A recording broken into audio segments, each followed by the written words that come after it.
Merci beaucoup, Président. Cheikh Koli, 20 ans, région de Ziguinchor. Baye Cheikh Diop, 17 ans, région de Dakar. Cheikhouna Ndiaye, 22 ans, région de Dakar. Papa Sidi Mbaye, 20 ans, région de Dakar. Alassane Bari, 17 ans, région de Dakar. Mansour Thiam, Dakar. Famara Goudiaby, 19 ans, région de Ziguinchor. Sadio Kamara, 18 ans, région de Kolda.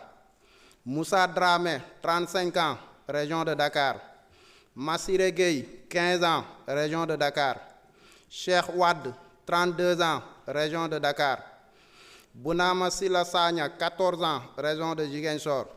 Chérif Abdoulaye Mané, 19 ans, région de Ziguinchor. Idrissa Goudiaby, 43 ans, région de Ziguinchor. Alexis Abdallah Diatta, 28 ans, région de Ziguinchor. Gora Diop, 27 ans, région de Dakar. Mamadou Korkaba, 22 ans, région de Ziguinchor. Adji Diallo, 16 ans, région de Dakar.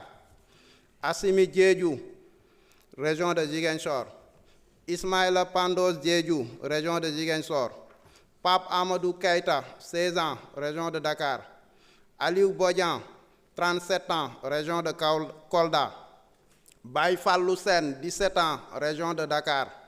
Séni Koli, 26 ans, région de Dakar. Khadim Ba, 21 ans, région de Dakar. Mornger Ndiaye, 22 ans, région de Dakar. Mohamed Silla, 19 ans, région de Dakar. Babacar Samba, 20 ans, région de Dakar. Omar Sarr, région de Ziguinchor. Sidia Diatta, 32 ans, région de Ziguinchor. Elhadj Mamadou Cissé, 26 ans, région de Dakar. Tamsir Cissé, région de Dakar. Mamadou Moustapha Gueye, 44 ans, région de Dakar. Bakary Diémé, 27 ans, région de Dakar. Serigne Fallou Sall, 17 ans, région de Dakar.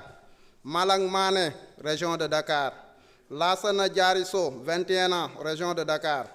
Bassirou Sarr, 31 ans, région de Dakar. Ismaïla Traoré, 28 ans, région de Dakar. Ibrahima Drago, 24 ans, région de Dakar. Mamadou Ndoye, 53 ans, région de Dakar. Ousmane Badio, 17 ans, région de Ziguinchor. Souleymane Sano, 25 ans, région de Ziguinchor. Modou Bey, 25 ans, région de Ziguinchor. Doudou Diène, 34 ans, région de Dakar.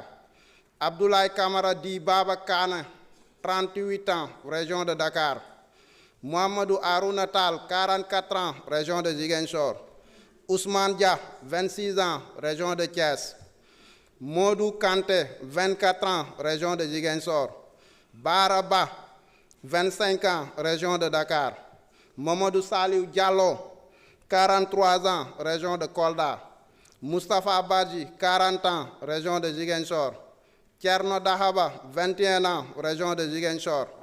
Alpha Yoro Tunkara, 22 ans, région de Saint-Louis. Landing Camara Di Diédhiou, 17 ans, région de Ziguinchor. Prosper Clédor Senghor, 22 ans, région de Saint-Louis. Modou Gueye, 23 ans, région de Dakar.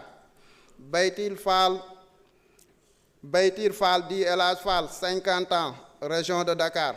Pour ne citer que cela parmi les tant de victimes. Sans oublier aussi Fulbert Sambou, Didier Badji, François Mankabou, et même ceux qu'on appelle les victimes du bus de Yarakh. Fatoumata Bintou Diallo, 21 ans, de même que Oumou Kalsoum Diallo, 7 ans. Merci beaucoup.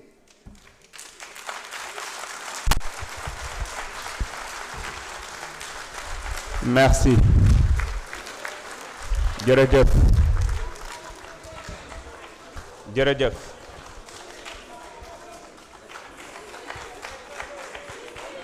Jërëjëf. Jërëjëf. Yal na leen Yàlla yërëm jéggal leen xaare leen aljanna. Honorable Mohamed Sall. Man nga ñëw jël kàddu. Anta Dia man nga waajal.